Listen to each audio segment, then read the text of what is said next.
Welcome to Knicksfandom. This is an independent New York Knicks fan-based podcast, which was created by fans for fans. The show is hosted by LA Blackwell, Danny, and Flau. They'll discuss the issues surrounding the Knicks, the NBA, and various other sports-related topics. Join us. It's going to be a heck of a ride.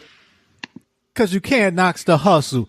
Who do you think you are? Baby, one day you'll be a star. Well, at least that's what Knicks fans hope. You can't knock the hustle. Gentlemen, in today's show, we will discuss the results from the recent 2018 NBA Draft. Also, we'll give our thoughts regarding the Knicks selecting Kevin Knox with the 9th pick in NBA Draft. We'll also debate some of the early winners and losers of this draft. More importantly, folks, we have a special guest and draft aficionado to help us break down this recent 2018 NBA Draft. One-hit listeners, it's Brooklyn in the house. So sit back, relax, and enjoy. This is our special episode. This is episode 50, folks, of our podcast known as Knicksfandom. As always, I'm your host, LA Blackwell. Hope all listeners out there are doing great. Glad to be joined by my co-host, Flau. How you been doing, Flau? LA, I'm great today, brother. How you doing today? Doing well, man. We got a lot to discuss, a lot to go on. Also glad to be joined by my fellow coach, Danny D. How you been doing, Danny D? I'm good, LA. What's going on, man? I'm all right. And I'm very glad to be joined once again by a very special guest. Mr. Nets is in the house. It's been a while, basically since episode 19 to be exact.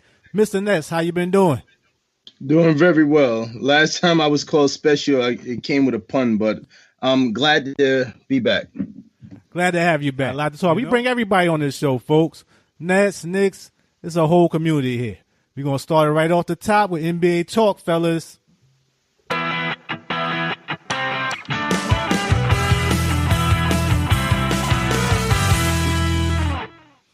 And let's get right into it, fellas. We're going to start with the NBA draft, which recently concluded. And let me just break it down real quick. What was the first lottery picks in this draft? And then we'll go from there. First pick overall was DeAndre Ayton. The second pick was Marvin Bagley. The third pick was Luka Doncic. The fourth pick was Jaren Jackson Jr. The fifth pick was Trae Young. The sixth pick was Mohamed Bamba. The seventh pick was Wendell Carter. The eighth pick was Colin Sexton. The ninth pick was Kevin Knox by our New York Knicks. The 10th pick was Mikal Bridges. The 11th pick was Shai Gilgeous-Alexander, and the 12th pick was Miles Bridges. All right, fellas, we talked about this draft a lot pretty much last episode, but we want to give a chance to Mr. Nets to let us know who was your top 10 overall, Mr. Nets, going from 10 to 1. At 10, I had Wendell Carter. 9, Jaren Jackson Jr. 8, who I had on the list, I had Trae Young. Not that big on him, I guess, right? I had Sexton at number 7.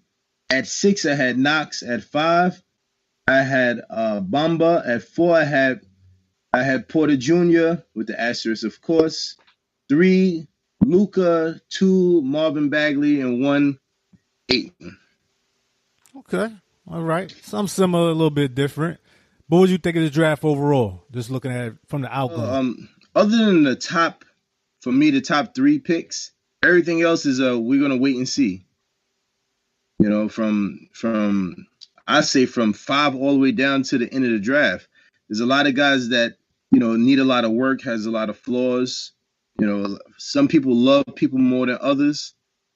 So I think this is a big wait and see type of draft. Yeah, I agree with you. That's what we talked about a lot last episode. Listeners, make sure to take a listen to that one. It's a lot of that basically picking for potential right now. I think that's the main thing we're looking at overall. But right now, I just want to jump into it, fellas. How do you think our local scenes did in this draft? Let's start with our Knicks, because this is a Knicks podcast. Sorry about that, Mr. Ness, but we definitely going to get to you real quick. Damn it. We're going to start with the Knicks, fellas. How you think they did? Starting with you this time, Flo. LA, my grade for the Knicks is a B+. And the reason why, I like the second-round selection of Mitchell Robinson, big man from Western Kentucky. I think he's definitely a steal. An athletic big man, 7 feet tall, 233 pounds, McDonald's All-American. Yeah, I like them as well. What you thought about the main pick, Kevin Knox at 9th overall? I think Kevin Knox is a sleeper. There's talent there. Solid handle, could finish at the rim. Good shooting form, can attack the closeout. I think he has a potential to be a 20-point scorer in this league. I think for him, to me, he's like a cross between a Tobias Harris and a Paul George. And worst case scenario, he doesn't develop the right way, he becomes Jeff Green. Okay. Actually, I hope he comes better than that, though.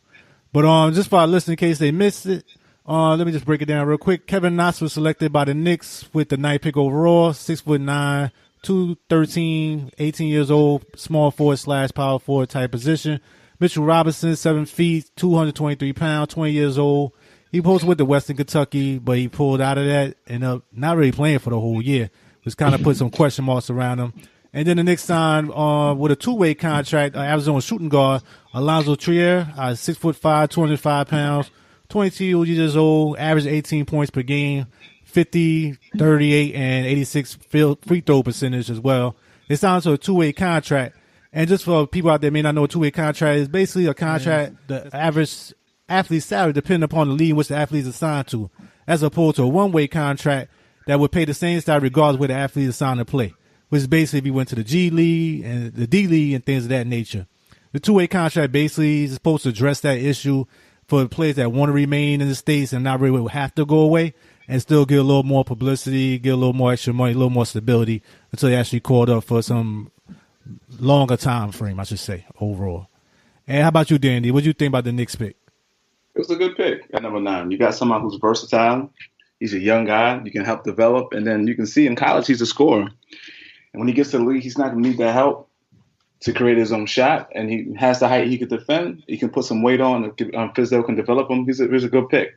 He can only go up. He's a very young guy. It's time to develop to go through. I like the pick. And also in the second round, too, Mr. Robinson, who was my sleeper last week. Yes, sir. You did put that out there for our listeners. And Mr. Ness, I know you want to be a little bit biased. Try to contain that if you can. Give us your thoughts about the Knicks picks. Come on, bias. I've told you already privately that I thought the Knicks did well in this selection. Even before, I thought that Kevin Knox would have been a good selection for y'all. Mitchell Robinson, is potential. Both of the guys are high potential guys. They can fall flat on their face. They can be productive players in the NBA. Like I said, it's a wait and see type of draft. I like Knox a lot. I watched his highlights. I watched his individual workouts. He sold me on the individual workouts, not his college game, not the footage. The individual workouts, he had a lot that I didn't see when he was in Kentucky. The handle, the strong power moves, the dribbling, the fadeaway shots, the mid-range shots. He showed a lot. And Mitchell Robinson, what you going to do? Like you said, McDonald's All-American. You get him in the second round, feast or famine with him. Yeah, I definitely agree with y'all. I like Knox. He reminds me a little bit of Paul Pearson, a little bit of that type of skill. And like you said, he definitely passed the eye test because he moved up a lot during this last week or two, really, to me. He moved up to that top 10. But just look at that overall, like you said, Mitchell Robinson, he was rated like the top 3 centers before the last 2 years or so. McDonald's All-American, like you stated. And he was even on the 11th highest ranked player in ESPN 2017 poll at that time. So he was a 5-star player as well. And the 36th pick they got with him. The only thing that get me a little nervous going back to Knox is the turnovers. He only had 53 assists to 85 turnovers. His court vision has some issues, but, he's a young kid. This is what you expect, 18 years old. It don't look like he has any real main deficiencies that you can't work on with experience and just getting in the gym. That's the one thing I saw. He don't really have that big burst, you know what I'm saying? Like, he's not the fastest guy out there. I think him getting in the gym will get a little more stronger, know how to use his hips, get lower, is going to help him down the road. And Trier, Alonzo, I think that's a good move for them. He's a guy that can put up some points. He has some issue with some PED tests. He's suspended twice for taking allegedly some steroids, something that was similar to antibiotic steroids, something called Osterine. He was caught twice for that, and they said it was still in the system, and that's kind of why he dropped a little bit. And he kind of stayed in the college a little too long, I think. 22 years old. So, they could just say a lot of deficiencies the longer you stay in there when it comes to the draft nowadays. And, I want to jump to the Mr. Nets and see what you thought about the picks with your Brooklyn Nets, and we'll give our take as well. Starting with you, Mr. Nets. Well, most of our Net fans, the loyalists, we go with their saying of in Sean Marks we trust. So, these are picks that Sean Marks researched. He actually scouted these guys himself. The guy we drafted in the second round, forgive me if I butcher these names, but Rodion, we've been scouting him for 2 years. When I was on the phone with you, I called this pick out. I said the Nets going to probably draft, one or two guys, and one of them was Musa. So 6'9", both of the guys can handle the ball. Both of the guys can shoot the ball well. Both of the guys are thin. Both of the guys need a lot of work. Both of the guys are butchers on defense. So if they was that great, we wouldn't have got them where we got them. So, it's like real estate. You get a house that's all fixed up, you're going to pay with a top 10 pick. You get a guy with some flaws, and we have a nice development team and performance team that we rely heavily on. We think that in a couple of years that we could get these guys working on their deficiencies and make them into hopefully rotational players. Yeah, that's all you can ask for. I mean, as Nets, thank you, Billy King. You're finally done butchering the Nets. So this is basically all you can get out of this. I took a look at him as well, because I know we're going to discuss him. Musa, yeah, you did speak to me about him, Mr. Nets, and I saw him. He got a nice little touch. They call him the Bosnian bomber. So, he's a guy 19 years old. He was the most improved player in the Euro camp back in 2017. And he's kind of mature for his age. They take it as a little bit of conceitedness, but he got a little swag. But you got to remember, he was raised on his own since he was age 11 to 12. So he basically been having to be an adult a lot sooner than a lot of these other guys. So he's much more mature. He's been in the game a lot longer. He pretty much had to raise his own self, I read about. And as you stated for Kurucs, I don't want to butcher his name as well. I saw him as well. He can really shoot the ball. Like you said, his defense is not great. None of their defense is great at all from what I saw. But you basically just look at it. And they also need to gain weight. They got kind of a thin frame as well, not really going to contact. But like you said, they're young guys. They can really shoot it. But what you guys think about that briefly there, Danny D? Starting with you. Well, I think it's two excellent picks. Like you said, it's going to be projects. And the thing I like about them, they're some scorers. And you said offensively, they don't need help. They're dropping buckets out there, and I think that's real good. Defensively, hey, what can you do? But at 6'9", like I said, you can't build height, and I like that. That's true. You can't teach that. How about you, Flo? What you got about that? About these Nets picks? Their first round pick, Musa, 6'9", 195 pounds, a scorer, 19 years old, plays with a chip on his shoulder. Athletic, good finisher, good cutter, good driver. Problems I have with him: lacks strength. His shot selection needs to improve. His decision making needs to improve. In terms of their second round pick, Kurucs, I apologize if I mispronounced his name. 6'9" again, 220. Good shooter. He's 20 years old. He can play the 2 or the 3. Real tough. A quick first step. Weaknesses: turnover prone, and again, he's got to work on his defense. These are solid picks by Sean Marks and the Brooklyn Nets organization. These guys are going to be rotational players probably in the next 2 or 3 years. Yeah, we'll see what happens. This draft is definitely a crapshoot when it comes to these things. You just never know. But even all that being said, fellas, I got to talk about potential early winners and losers of the draft. I know I don't really like to do that, but you got to put it out there. And just all face value, what do you think about this? How these teams might have did? Starting with you, Danny D. There's some teams that did okay. I liked. I know somebody's going to talk about Atlanta. Atlanta did good. They end up getting Trae Young, Kevin Hunter, and Omar Spellman. They're going to spread the floor with their GM, trying to take an old page, discussing, trying to get 3 draft picks and get a star out of Atlanta. They're going to spread the floor and have some shooters. I think they did an excellent job out there. And also, I like how the Mavs did. The Mavs getting that trade and getting Luka back with him and Dennis Smith Jr. in the backcourt. And then also, I like what they did with Jalen Brunson. Who's a guaranteed role player that's going to come off the bench. So I really like what they did in the draft. And also, I like what the Spurs did, picking up Lonnie Walker, which was L. And everybody discussed, man, athletic. And if Kawhi leaves, that guy can ball out. Oh, yeah, that was definitely a good one, man. Getting Lonnie Walker, 18th pick. Yeah, that's a steal. Right, that's a steal, man. Yeah, you had to make that move. How about you, Flo? What's some winners of you? And then we'll get to the losers after we go through all the winners. How about you, Flo? What's some winners? LA, not to add on to what D mentioned, but I got 5 winners. So let me run them down real quick. Atlanta, being able to make that trade with Dallas and get an extra first-round pick for next year's draft. Smart move. And they got the player they wanted from day one, which was Trae Young. Spurs, like D mentioned before, Lonnie Walker, the fourth, got him the 18th pick. Round lottery talent. You can play him with Kawhi. He'll probably be a future all-star in this league as long as Pops develop him. OKC, even though they had no first-round picks, they had 2 good second-round picks. I like their first pick in the second round. Devin Hall, 6'5", from Virginia. Combo guard, high basketball IQ. Last but not least, Denver and Phoenix, especially Denver. Denver did a good job selecting Michael Porter Jr. Excellent job. They took a big risk, high reward. And with the Suns, drafted DeAndre Ayton and also making the trade and getting Mikal Bridges, getting a starter that's ready to play right away. And then drafting a point guard with the first pick in the second round. Smart move all around by these 5 teams. Okay, thank you there, Flo. How about you, Mr. Nets? What you thought did well?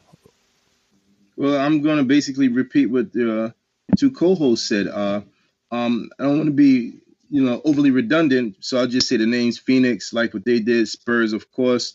I had the Thunder down because I like Devin Hall and Hamidou Diallo. That's somebody that I wanted the Nets to take. Porter Jr. with the Nuggets. The Mavs with, Brunson. Only thing I would add in there, I added in the Pacers because I like Aaron. I like Holiday. The sibling with a late pick. You could throw them in there with Indiana. I thought that was a solid pickup. Yeah, I was going to add that one too. That was a good one as well, the pedigree. And that's definitely what you needed in the Pacers. They needed a point guard bad. So to me, I definitely don't want to say the same thing, but y'all pretty much hit it off from what I can look at looking forward. But I thought the trade was really good on that. I think for Doncic, that was the best place for him to go when you look at it with experience. He going to game with Dirt.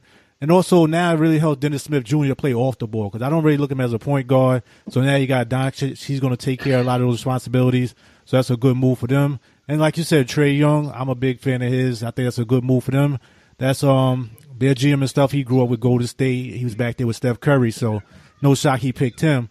And also that extra pick is going to help them out down the road. So nice move by them. But what are some losers that you just look off the top and think, I don't know what these guys was thinking. Starting with you, Mr. Ness, this time. All right. The Clippers. I really didn't understand they went with 2 draft picks. They actually they traded up for SGA like somebody was going to draft them in front of their one spot.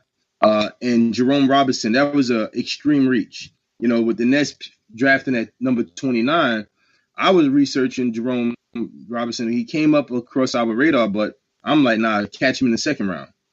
And he went to the Clippers, passing on people like Porter Jr. and things like that with 2 picks. The Wizards, thought they was losers. I like Troy Brown, but I thought they could have did better. I thought it was reach. And I put down Orlando. I like, but if you look at their team, they're just getting a whole bunch of plethora of the same people. Now that kid, Muhammad would have been better in a different situation. It seemed like he wanted to be in Chicago. It would have been a great fit for him in Chicago. With Orlando, Biyombo, Aaron Gordon, Ver Vucevic, and Isaac, the preacher man, it's just a mediocre situation that he went into. Yeah, I agree with that one. I was texting y'all guys saying to trade this pick. That was a good spot to move down to me.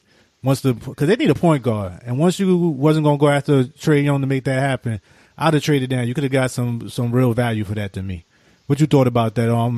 Thank you there, Mr. Nets. What else you thought was some losers looking at it overall, just on the offset? On the outside, I should say, Danny D.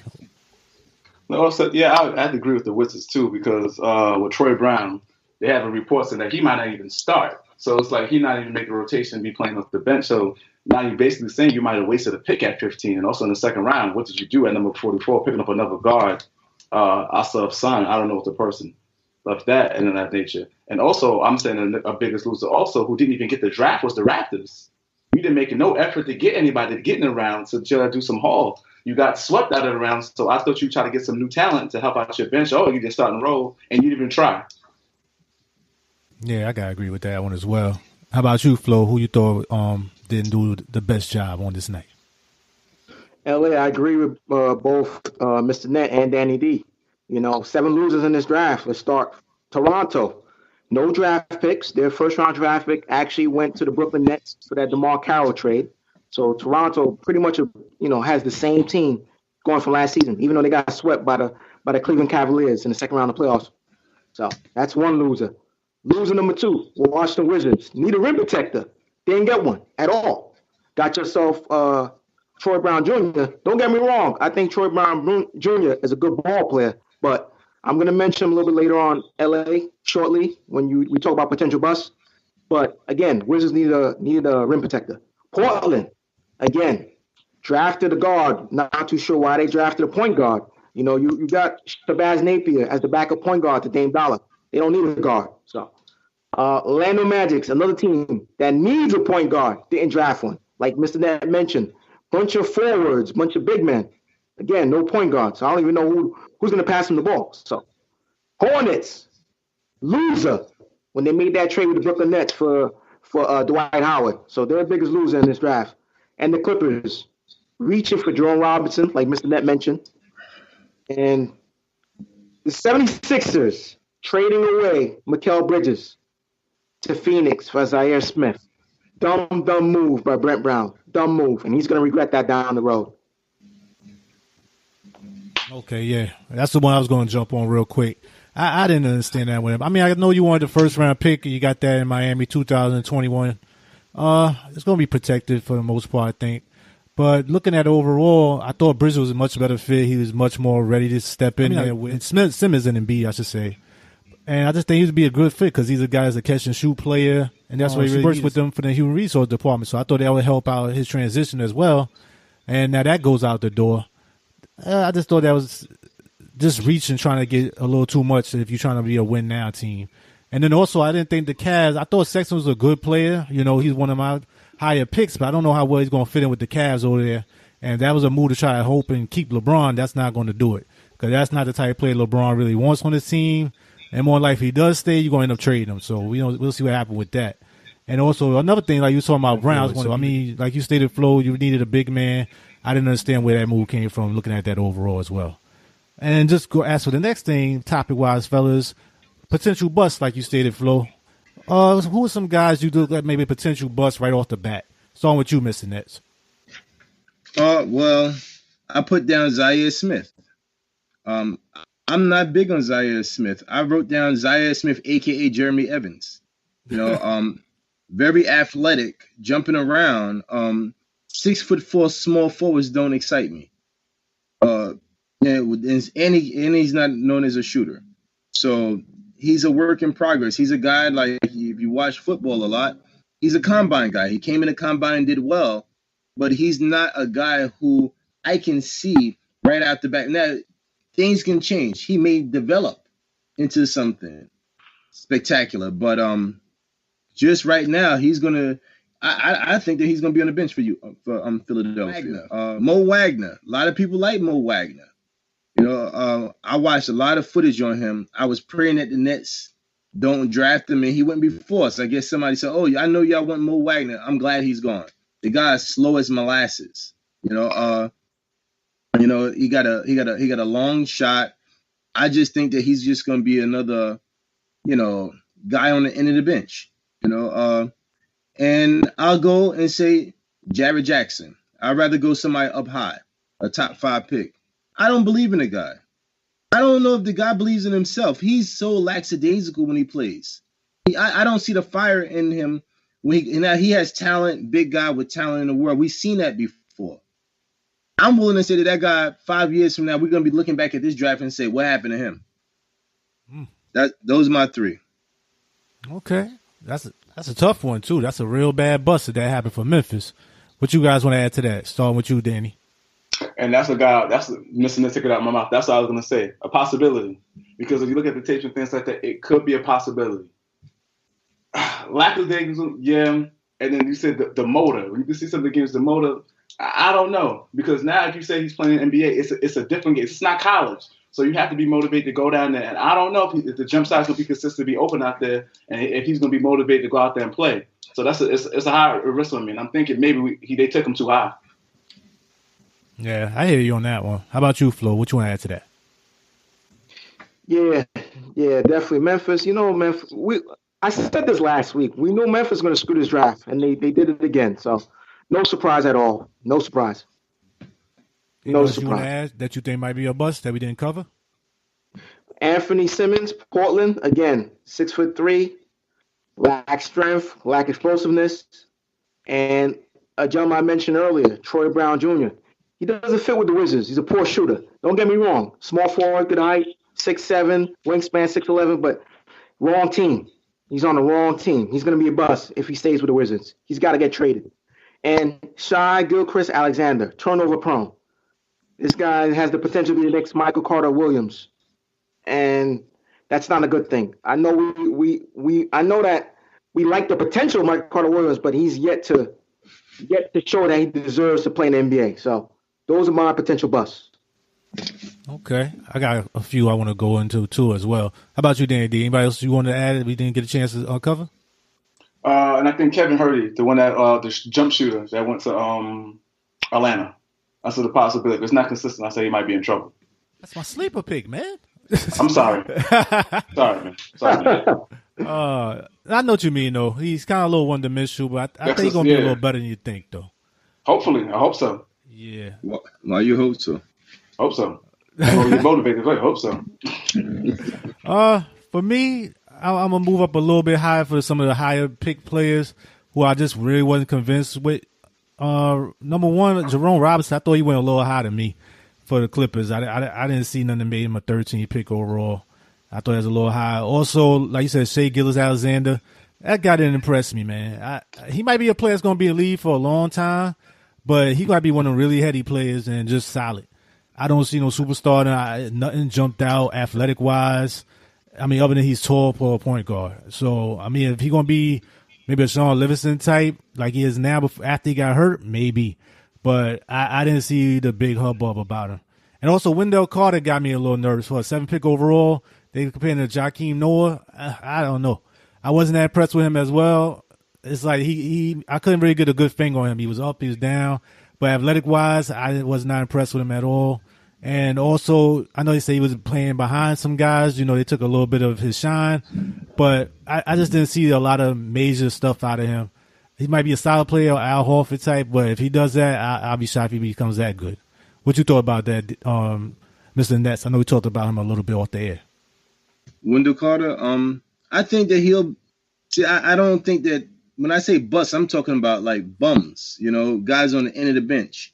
I think Wendell Carter will have a role in the NBA. You know, that Tristan Thompson with a better jump shot, you know, a big guy that's going to – now, superstar, I don't see that. Maybe not even an all-star, but, you know, a more versatile Horace Grant, you know, when I think of that type of guy, you know, which is not really what the NBA is right now, you know, but I think that he can definitely find a niche in the NBA. I don't think that he has a lack of hustle. I don't think he has a lack of drive. And that's the same thing, even though y'all put down Jerome Robinson as a bust.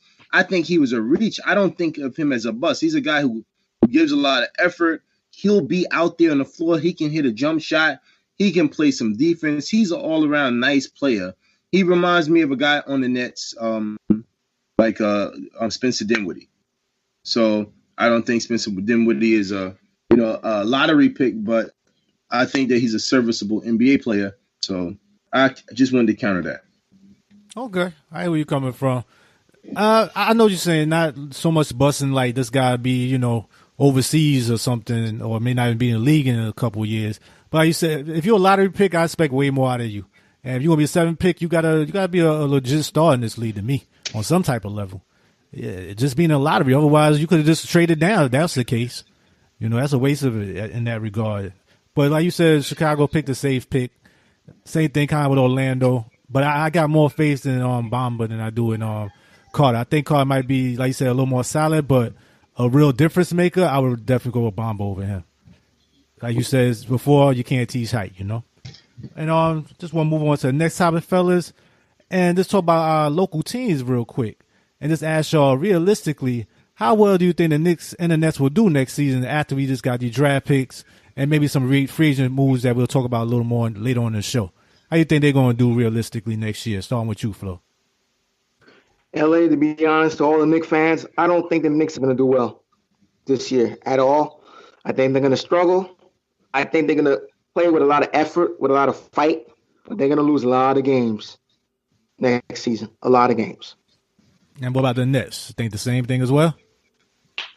I think the Nets are a team that's up and coming. They'll probably finish with a better record than the Knicks, but again, that's a team that's probably will miss the playoffs unless they get some free agent ball players come July 1st. Yeah, I gotta ask Mr. Ness as somebody he's really got his eye on regarding free agency. I see y'all trying to make some cap space, get rid of Dwight Howard and things of that nature. What do you think about that, Mr. Nets? How you think the Knicks and the Nets going to do going into next season? Who favorite line is that? Doo-doo? Talking about you, Danny D? Yeah, that's El Gomez. Doo-doo. Doo-doo, right, Danny? So Knicks gonna be trash. Nets gonna be trash. We're not making the playoffs. When we traded for Dwight Howard, then I text you, we're gonna buy him out. We have no intention on winning. We can't win. You telling me that we wait all these years to get our number one pick to win? It ain't gonna happen. We're gonna get salary cap space in 2 years. Not this year. The following year, we'll get some cap relief. Number one. Number two, even with cap relief, who's gonna sign with the Nets? Let's be realistic. I'm a Net fan. So it's all about tanking. Getting a draft pick in from within. That's our goal. That's how we're looking for. So realistically, you're going to be in the bottom and we might have, be right there with you. That's bad, man. It's bad for our fans. But you play to win the game. So I don't know. For me, fellas, looking at overall, I think it'll be the same thing like we had this year, especially it's probably going to be a little worse just because you had Porzingis out now. I'm not looking for him to play much this year. At least you had him for most of the last season, or at least a good first half of it. You got new coaching. That's going to take some time for them guys to develop and learn the system. But you're going to have guys out there that's going to be a little more scrappy, a little more hungry. Defensive-wise, they'll be better. So the Knicks is going to try to compensate with that, but it's going to be some real hard. It's going to be some growing pains, fellas. That's how it's going to be overall. For the Nets, I think the same thing. It's going to be back and forth, just looking at them overall. Talent. Just talent-wise, they're suffering as well. Finally, this year, they get their pick back. So we'll see what happens as they go along. But I think just like the Knicks, both of these teams are trying to see who is actually going to be here in the next couple of years. For me, I keep telling y'all, I'm thinking about this Knicks team in 2 years as well and try to get a piece here and a piece there as they open up some cap space. I'm going to talk more about that as we go further in the show, though, fellas. And just going forward, I want to ask y'all real quickly, just look at some off-season thing coming up with this free agent period. I know you're saying that you don't think they're going to spend any major money looking at the Nets, Mr. Net. But who do you think would you like the Nets to go after, just looking at that from the offset? Nobody.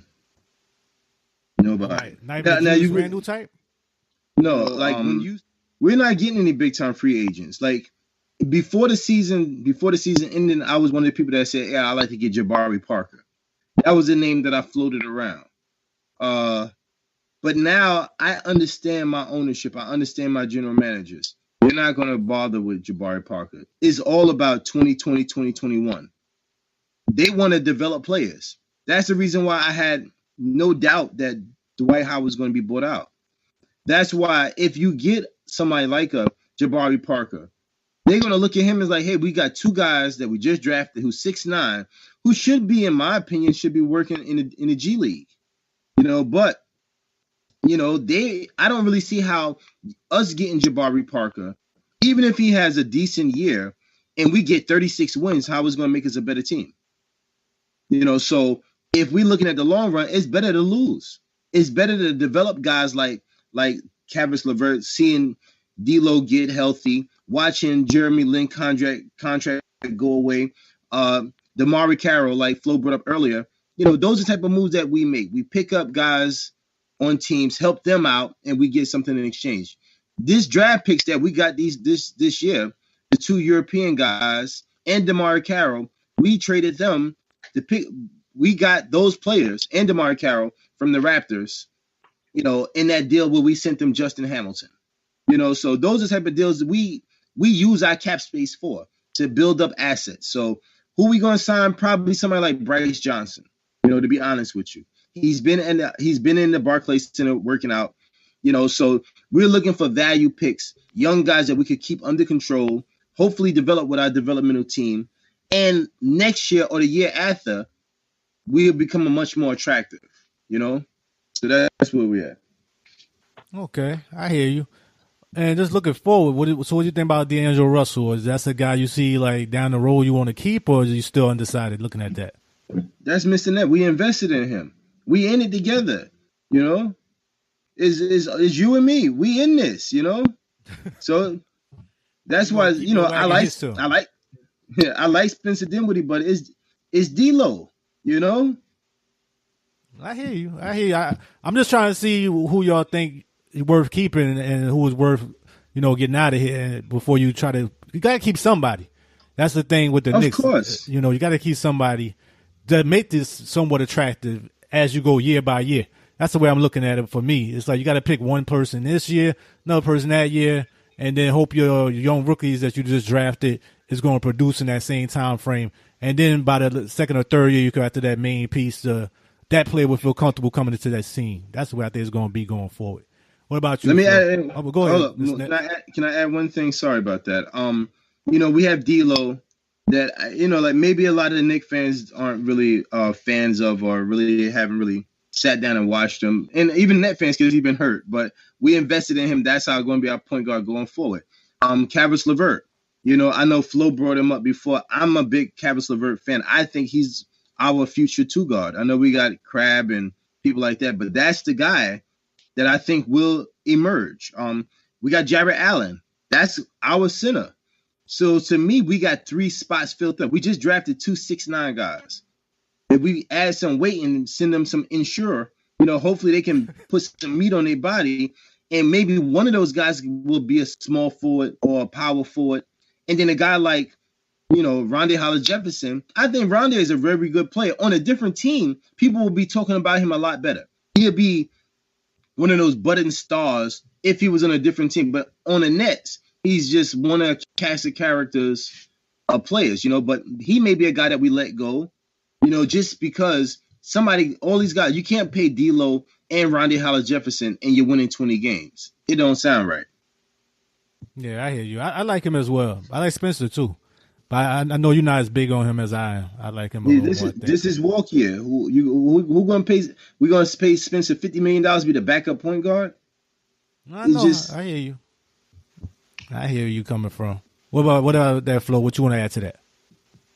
No, I agree with Mr. Net. Those 3 players, D'Angelo Russell, Jarrett Allen, and Caris LeVert, these are 3 players they can build around. So those are the building blocks in the future of the Brooklyn Nets. So I got no problem with those 3 guys. Okay, how about you, Dan? Anything you want to add to that? And what about your man Joe Harris? I want him here, free agent this year. I want him gone. Yeah, I think he's going to pick up somewhere else. He's going to go in a little marksman type. It's kind of like they did with Philadelphia and what's his name? J.J. Redick. A little young poor man's version of that. He'll get some money somewhere else for a team that's closer to get to that next level, I think. He's going to get paid. Yep. All right. For our Knicks, anybody else that you would like for the Knicks to select? Starting with you, Danny D, maybe in free agency? That's the thing. The free agency, we have to find somebody who can cheap on the dollar. And I'm looking at the free agencies, and I don't see anybody because we got to see, do we want to keep Enes Kanter? Do we want him back? And how much is he going to want back? And I'm looking at it, and I don't see a lot of people out there that we can, like, realistically we can get. Maybe like a Rudy Gay, but we don't know how much he's going to want. Then you have to look at Rudy Gay coming back off an injury. So those are the things I'm looking at right now. Okay. I got a little plan myself. How about you, Flo? Who you think the Knicks should go after this all season or going forward, or if they should go after anyone at all? LA, I think I've mentioned this in last week's episode. Will Burton is a shooting guard off the bench. I think I would love to have him on the team. I'm not sure we can afford him, but it's worth a shot. Jeremy Grant would be a great pickup for the Knicks with the mid-level exemption starting at $8.4 million. I'd love to have him on this team. And the cheap pickup would be Nerlens Noel, as a big man, because keep in mind, gentlemen, and I don't know if anyone said this, but I'm going to say right now, Kyle O'Quinn on Thursday, on draft day, opted out of his contract. He's a free agent. So. Okay. How about Cantor? If Cantor decides to accept the option, do you want him to stay or you rather him go? Honestly, I'd rather have Cantor go, but if he opts in, that's fine. He can opt in. But he realizes that he's going to have to take a pay cut when he's a free agent the following season. He's got to take a pay cut. We're not giving him $18.4 million again. So he's got to take a pay cut. Okay. How about you, Mr. Nets? You see anybody you think the Knicks should go after, looking at it from the outset? Kyrie Irving. I mean, let it a couple years away, though. That's right. You wait. You know, that's the plan that you got to have. You got to look long term. You're not beating Golden State. You're not beating these teams. Why screw up your cap? Let these. If anybody want a 2-year deal, you tell them kick bricks. You know, you give out 1-year deals, just like Danny said. Get cheap contracts. You know, you have to eat hay for a year or two. But then when Porzingis come back and you see what you get with Knox, you know, and you find a diamond in the rough, and you got Hardaway Jr., who's going to be standing there? You hope. I know you're a big fan of Ntilikina. You know, I think he suck. You know, So, but that's why. But he could be a nice little bench warmer and keep the seat clean for Kyrie Irving. You know, and that'll be it. And then you go to war. I know Irving got injury history. I know all of this stuff. But you gotta, if for the Nets, that's the way I'm going at it. You know, we're gonna try to tank this season, get a draft pick, develop around. You know, and if we get lucky, if one of these guys develop, fine. We might draft a small forward, we can draft a power forward, and then we'll have money and throw all the money at whoever is the big shot at the time, if they want to come to us.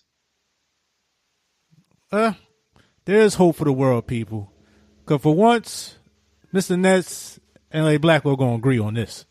And you always call me one thing, Flo, that's the architect. And I'm going to break it down for you what the Knicks really need to do. So Scott Perry, Steve Mills, listen up. This is what the Knicks need to do. Like you said, sit out this year. Don't even worry about it. Get you a few pieces here and there, like you stayed with Flo. Maybe Nerlens Noel if you get him for cheap. If not, so be it. We can't control what Cantor's going to do. If you want to resign, if he's smart, he'll resign because you ain't getting that money from nobody else. But after that season, you're out of here. I don't care what numbers you put up. Unless you just dominate the league, you're out of here. I'm not wasting no money unless you're a star talent. 2019, fellas, I'm going after 2 people.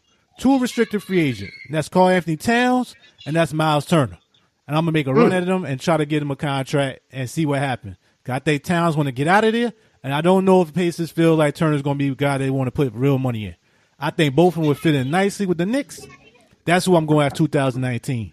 Following year, 2020, that's when you got Kyrie Irving's up, and the Knicks going to need a point guard by that time. Kyrie keeps saying he want to come back. He'll be unrestricted free agent. Make sure you got some cap space to make that happen, and that's what I want the Knicks to be looking at by that time. So I would like that type of team going forward. What do you guys think about that blueprint? Starting with you, Mr. Nets. Repeat that. Let me repeat that one more time to show y'all who we had. Number 1, I said I want to go after Karl Anthony Towns or even Miles Turner. Following year, I want to go after Kyrie Irving and Jamal Murray. Next year, I want to go after either Bradley Beal, Victor Oladipo, or C.J. McCollum, or maybe Donovan Mitchell if he's not going to be picked up. That's where I want the Knicks to go going forward. What you think about that? It sounds like you want to smoke crack. You want to smoke marijuana, you know. And listen, when I was young, I wanted Wonder Woman. You know, I wanted a pony. You know, listen, I said Kyrie Irving because he seemed like he got that type of swagger. He want to come to New York. He's the type of person that got with 6ix9ine say, I let my balls hang. You know, like he got that type of persona that will walk into the garden and say, yo, I'm going to take over. I don't know if Karl Anthony Towns and Brad. Listen, you could get Bradley Beal. I hope y'all give $100 million to Bradley Beal. You know, guys like that. You know, Donovan Mitchell. Good luck. You know, so you know you want to give $100 million to Turner too. Give it to him. I hope you get Beal and Turner for $250 million. You know, and I don't have to worry about y'all for another 10 years. You know, but. If you could get you somebody like Karl Anthony Towns, let's say you could finagle Karl Anthony Towns. He's a game changer person. There's a difference when you talk about Towns. There's a difference when you talk about Kyrie Irving. Those are the elite people. If you could get a Mitchell, come on, If McCollum is cool. I like McCollum, but you see what he's doing with Portland. He's not the difference maker. He's one piece. But I'm assuming that you think that all these other guys on your current roster is going to develop and Porzingis come back healthy and all this other stuff. But, Kyrie Irving, to me, I would jump on that. If you could get a Mitchell and a McCollum, that's cool. If you get your Bradley Beal, take him. I think, good luck, and Turner. If those two guys you end up with, I say good luck, I ain't got to worry about you. See, as soon as you make peace, war breaks out again, man. It's never peace. I tried, people, but I hear you coming from. Overall, I'm just looking at it. I think those are guys you realistically can get. I don't think Karl-Anthony Towns want to be there. I don't see why he would not want to come here. I think it'd be a good fit. He'd like to be inside more. You got Porzingis as your outside. Miles Turner, I'm not saying I'm giving $100 million, but like I said, I think he's a guy that they may let him go and don't know how much they really want to take a chance on him. If I can do it for restricted free agent and make a push, I'd rather do that than what the Nets did with Allen Crabbe. That was horrible. I would never do a deal like that. How is that horrible? That was horrible. That guy's a bum. How much we paying him? I've forgotten that. He's a bum, though. How much? No, it makes a difference on how much you pay a person. How much we paying him? Since you don't follow the Nets, right? You only Knicksfandom. You stay in that realm, right? But when it came to him, we gave up a contract and took his contract in. So we paying him like around 12 million to be exact.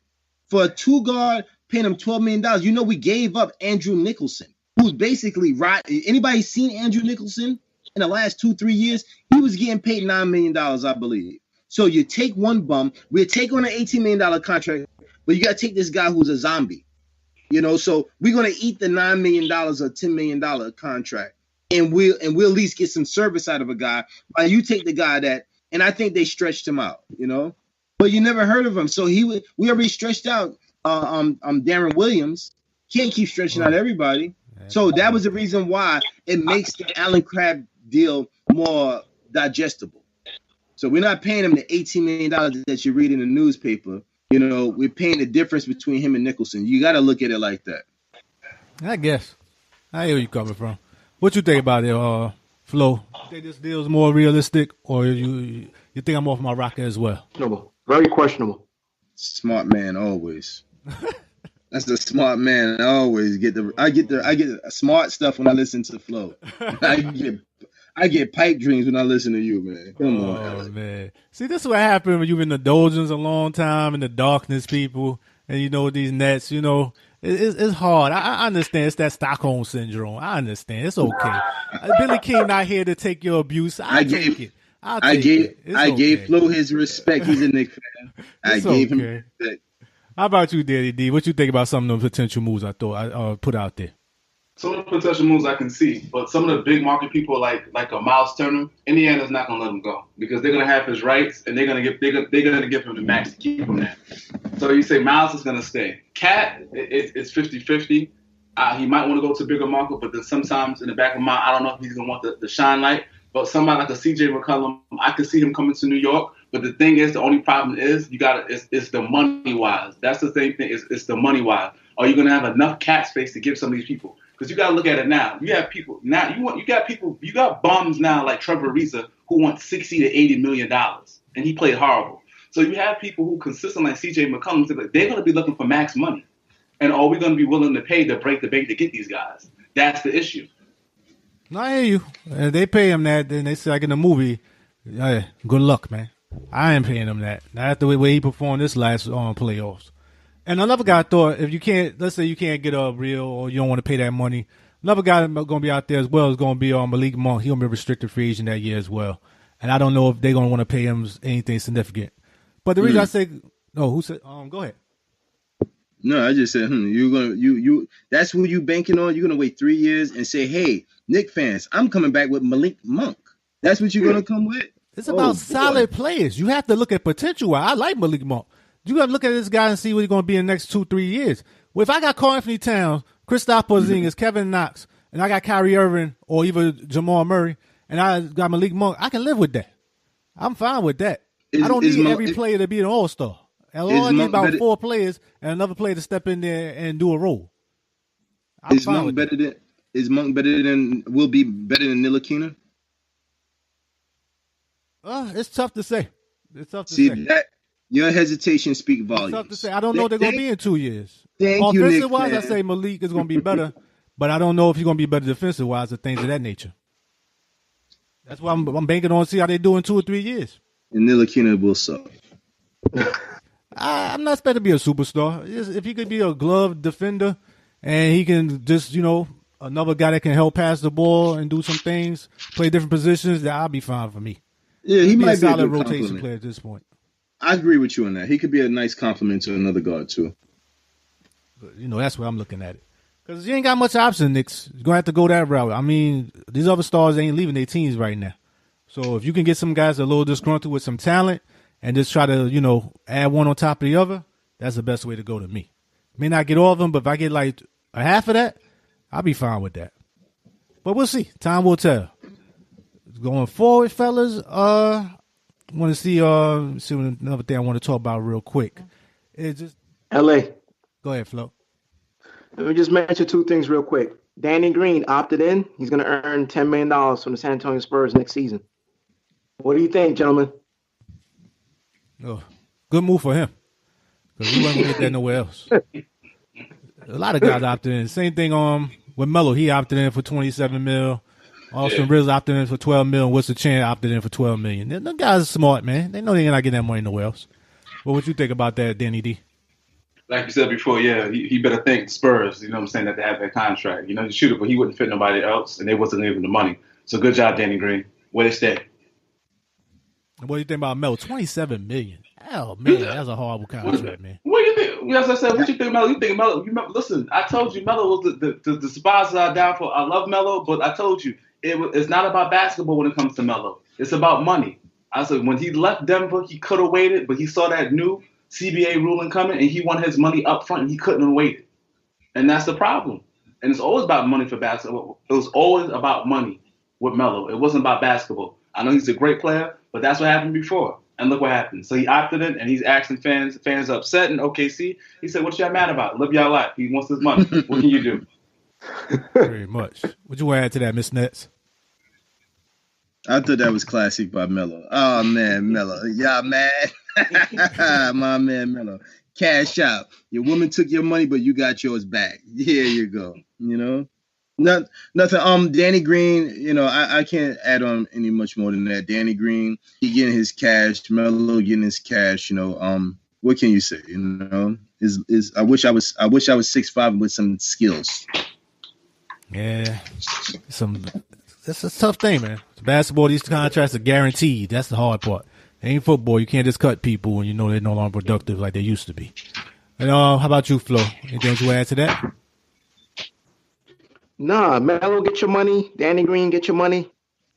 And hopefully both gentlemen can have a bounce-back seasons. Yeah, that's what we hoping for. Just like we hope the Knicks and Nets bounce back. But, them Nets, man, they stay in that twilight zone. So Ron Baker, get your money. Oh, Ron Baker. Thank you, Phil. Oh, that's bad. We'll see what happens as we go along. L.A. Go ahead, LA, Phil. you know it's bad. LA, you know it's bad when Ron Baker's making more money than Spencer Dinwiddie. And we know Spencer Dinwiddie is a better ball player than Ron Baker. Making more money than Trey Burke, too. Trey Burke is a better player, man. Oh, yeah, he stepped up this last year. But I don't think he's going to get no big money in the next couple of years either. But we'll see what happens. I don't know if he's going to be a starter or if they're just going to keep him off the bench. It's a good chance for him to take a big step as a Knick this year. So I'm going to try to keep my eye on him to see what he does. I did hear the Kawhi and Cleveland rumor, but we talked a lot about Kawhi last episode. I don't want to go into too much deep detail with him right now until something is showing us a little more substantial. Feel like Spurs going to do, like I said, hold on to him a little bit until you get really what they want and not just give him away. That's the big issue to me. Well, I'll just throw in this one thing. I'll just ask a question to the group. And I'm pretty sure that this has been something that's been bantied about for a while. Just what do y'all individually think LeBron's next move is? I think we talked about a lot last episode. Listeners, make sure y'all check that out. But me just looking at overall, I know everybody keep talking about like the Lakers now more. We was talking about if you're really trying to win, that's not really the direction you're going to go unless you're really trying to work on your brand. I thought he might just stay another year and just, check out the landscape and see where you're going to go from there. Because no really good target off the back like it was with Miami and things of that nature. But that's where I see it going right now. He didn't go to the move I said I wanted to do was go to the Spurs, but that's going to be out because it seems like Kawhi is determined to get out of there one way or the other. So LeBron's not going to hitch his wagon going there. But if they can meet up in Cleveland, that might be different. How about you, Flo? Anything that you want to ever go on? You think Mr. LBJ is going? Yeah, at the end of the day, he's got to be re-signed in Cleveland. I don't see him in a Laker uniform because there'll be pressure on him to win a championship as soon as he signs. So it's got to be Cleveland or Philly. Those are the two teams, Cleveland or Philly. If he goes to Philly, they got to make sure they bring him a shooter there if he goes to Philly. Cleveland makes sense. Try to recruit Kawhi to come to Cleveland with him. That makes sense. Okay. How about you, Danny D? Same thing with Flo. That's the same thing. Either Cleveland for Philly. And that's for last week. That's the thing I'm saying. Yeah, I just don't like the Philly thing, though. I think, like I said before, before I liked it a little more than now because Ben Simmons dominates the ball, and I really don't want him having to be a shooter off of LeBron. That's not his game. That's not his strength.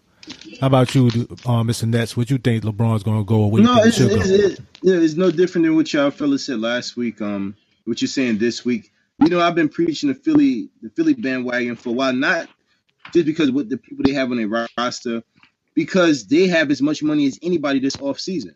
They can sign a shooter. They can sign LeBron James to a max and somebody else. So that's what I thought was really attractive. Just looking at, like you know me from Facebook. I love to stick the dagger into these LeBron James fans, and just looking at, I love how he had his, the Ace Cowboy Bob Orton, cast on after the playoffs was over. I think he really wants to win. I really think that he doesn't really know how to accept losing. And if Cleveland doesn't come back with a Kemba Walker or anything like that, I think his ego will not allow him to take another smackdown because there's no way he beats Golden State again at the way that team currently looks. And I don't really know how many options they really have other than trading maybe Colin Sexton and, like they did with Wiggins, getting rid of young guys and trying to get a guy like a Kemba, but that was it. Just trying to figure out because the East is determined off of what LeBron does, to be honest with you, So, and I think Philly would be a great spot for him if he wants to win. No, I hear you. I just don't think no team, as long as Golden State is healthy right now, looks like the sure bet. And I think that's a hard thing for him to look at. And I think family's going to play a key role. If his family really want to get out and go to L.A., I think that's going to tug at him, especially with his son playing high school basketball and things of that nature. And I don't know, it seems like L.A. always get these players coming there who got a little taste of Hollywood in them. So he likes to do the little acting thing. He likes to do them commercials and stuff. So maybe that's where he might end up at. I'll be shocked a little bit, but, stranger things have happened. But we'll see what happens because it's going to come up pretty soon in the next couple of weeks or so. And we'll just take it and we're definitely going to report it here on Knicksfandom and give our reviews about it.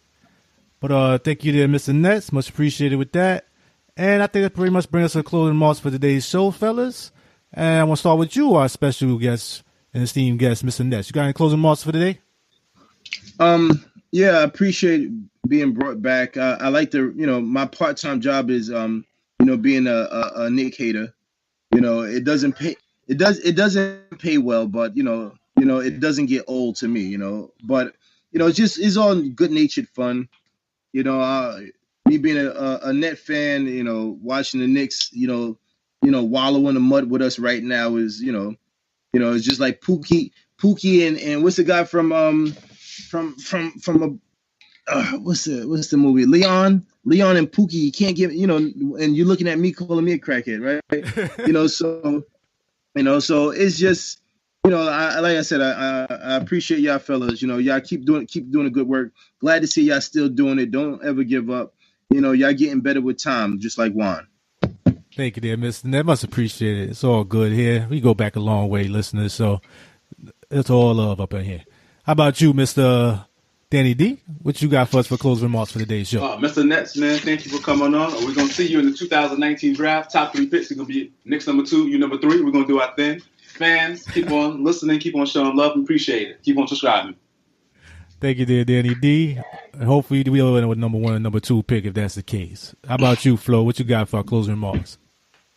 LA, I want to thank Mr. Net to be, for coming on the show. I want to thank all the listeners, old and new. This is the number 1 independent basketball podcast in the world. Let's go. Knicksfandom, all the way. Yes, sir. Thanks again there, Flo. And thanks again, Mr. Nets, for being on our show as our special guest. Much appreciated. Always welcome back. Danny D, thank you as always. Flo, much appreciated as well. Great contribution. Another great show. Couldn't do without y'all. Listeners, please subscribe to the show on YouTube. Give it a like as well. Also, give a power review on iTunes when we get a chance. Helps the show grow. And lastly, and most importantly, please tell a friend about the show. That helps the show grow as well. We got some hope, fellas. Got some new draft picks for our Knicks and our Nets. Let's see what happens as we go forward. All right. Have a good one, y'all. See ya.